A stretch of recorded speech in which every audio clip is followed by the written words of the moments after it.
تعمیر شخصیت کے بنیادی اصول قرآن و سنت کی روشنی میں کون سے ہیں؟ کہ کون سے اصولوں کو اپنا کر انسان کی شخصیت کی تعمیر ہوتی ہے؟ کس طرح قرآن اسلام میں اگر دیکھا جائے تو تعمیر شخصیت کے حوالے سے کیا کیا موجود ہے؟ کون کون سی اصول ہیں جن کو مد نظر رکھ کر آپ کہہ سکتے ہیں کہ اسلام بہترین انسانی شخصیت کی تعمیر کرتا ہے؟ قرآن پاک میں ارشاد ربانی ہے، اے لوگو ہم نے تمہیں ایک مرد اور عورت سے پیدا کیا اور تمہیں مختلف گروہوں اور قبیلوں میں اس لیے تقسیم کیا تاکہ تم ایک دوسرے کو پہچان سکو۔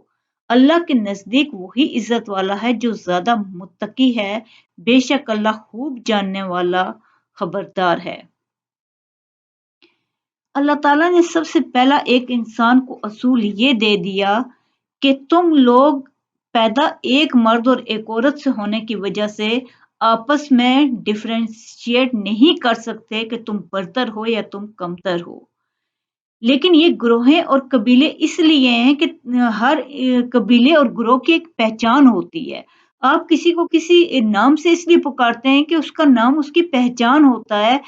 اسی طرح گروہ اور قبیلے بھی بنانے کا مقصد یہ تھا کہ ایک قبیلہ دوسرے قبیلے کو پہچان سکے کہ یہ کہاں سے آیا ہے۔ لیکن اللہ کے نزدیک برتری کا معیار بالکل یہ نہیں ہے کہ کوئی کس گروہ سے یا کس قبیلے سے کس ملک سے تعلق رکھتا ہے۔ اللہ کے نزدیک عزت والا کون ہے؟ جو متقی ہے، جو تقوی اختیار کیے ہوئے ہے۔ متقی کون ہوتا ہے؟ جو پرہیزگار ہوتا ہے، کہ نیکی کے کام کی طرف رغبت رکھے اور گناہوں کے کام کی طرف سے رک جائے، گناہ کے کام کو چھوڑ دے، اللہ کے لیے چھوڑ دے۔ تو اللہ خوب جاننے والا خبردار ہے کہ کون متقی ہے، یعنی کہ مرتبہ اللہ کے نزدیک جس کا بلند ہے وہی اسی کا مرتبہ ہر جگہ پہ بلند ہے، چاہے وہ مال و دولت کے لحاظ سے کمزور ہو یا برتر ہو۔ یہ اس کی برتری کا معیار نہیں ہے کہ وہ امیر ہے یا غریب ہے، اس کی برتری کا معیار اس کا تقوی ہے۔ ایک انسان غریب ہو کے بھی اگر اتنا ہی کرپشن کر رہا ہے اور ایک انسان امیر ہو کے بھی اتنی کرپشن کر رہا ہے تو دونوں برابر ہیں، لیکن ایک انسان متقی ہے چاہے وہ غریب ہے تو وہ زیادہ تقوی والا اور بلند مرتبہ ہے اللہ کے نزدیک۔ کائنات کا وہ حصہ جسے ہم زمین کہتے ہیں، یہ انسان کو اللہ نے عطا فرمایا ہے۔ کس کے لیے؟ ایک مدت تک۔ یہ قرآن پاک میں خود کہا گیا ہے کہ ایک مدت تک نفع اٹھانے کے لیے بنایا گیا ہے، کیونکہ انسان کو زمین پر بھیجنے کے لیے یہی اللہ کا حکم تھا، اور یہ حکم دیا گیا کہ ہدایت ربانی اس کے پاس آتی رہے گی۔ اب یہ نہیں کہا گیا تھا کہ اب ہم نے زمین پر بھیج دیا تو کوئی تمہاری ہدایت کا بندوبست نہیں ہوگا۔ اللہ تعالیٰ نے فرمایا تھا کہ جو میری طرف سے ہدایت آئے گی، جو اسے قبول کرے گا وہی کامیاب و کامران ہوگا، اور جو اس سے منہ موڑ لے گا وہ ناکام و نامراد ہوگا۔ ہدایت کیا ہے؟ انسان کی زندگی گزارنے کا بہترین انداز، وہ انداز جو اللہ کو پسند ہو، کیونکہ یہ کائنات اللہ نے بنائی ہے تو اس میں بھی اللہ کی ہی جو رضا کے کام ہیں وہی بہترین ہیں، اور تقوی والا بھی وہی اللہ کے نزدیک بہتر ہے جو تقوی اختیار کیے ہوئے ہے۔ پھر رب کائنات نے اس پر بس نہیں کر دیا کہ بس اس کو پیدا کر دیا، اس میں انسانوں کو بھیج دیا، ہدایت بھی دے گی، بلکہ کائنات کو جس تناسب و توازن کے ساتھ بنایا، اسی طرح اس نے کمال مہربانی سے انسان کی تخلیق کر کے اسے اعلیٰ مخلوق بنا کر زمین پر اپنا نائب بنایا، کہ اس کو ایک رتبہ بخشا گیا، اور پھر بتایا گیا کہ تم ان سب کے بلند ہو، تم بلند مخلوق ہو۔ ان تمام مہربانیوں کا مقصد یہ تھا کہ انسان ایک طرف تو اپنی ذات کی طرف توجہ دے، اپنی فلاح کے لیے نیک افعال و اعمال سر انجام دے سکے، کیونکہ انسان دے سکتا تھا، لیکن یہ کام کوئی بھی آپ نے فعل انجام دینا ہو، عمل کرنا ہو تو کیا تنہا کر لیں گے؟ بلکہ اعمال کا صحیح اندازہ تو اس وقت ہوتا ہے جب اپنے دوسرے لوگوں کے ساتھ آپ رہتے ہیں، اور دوسرے لوگوں کے ساتھ جب آپ رہتے ہیں تب بھی آپ کی شخصیت کی تعمیر ہوتی ہے، آپ کی شخصیت کا پتہ چلتا ہے۔ شخصیت سے مراد اس کا مزاج، انسان کی عقل و دانش، معاشرتی رویہ۔ اگر معاشرے میں انفرادی طور پر مزاج مثبت اور غالب تعداد میں ہو تو معاشرے میں بھی مثبت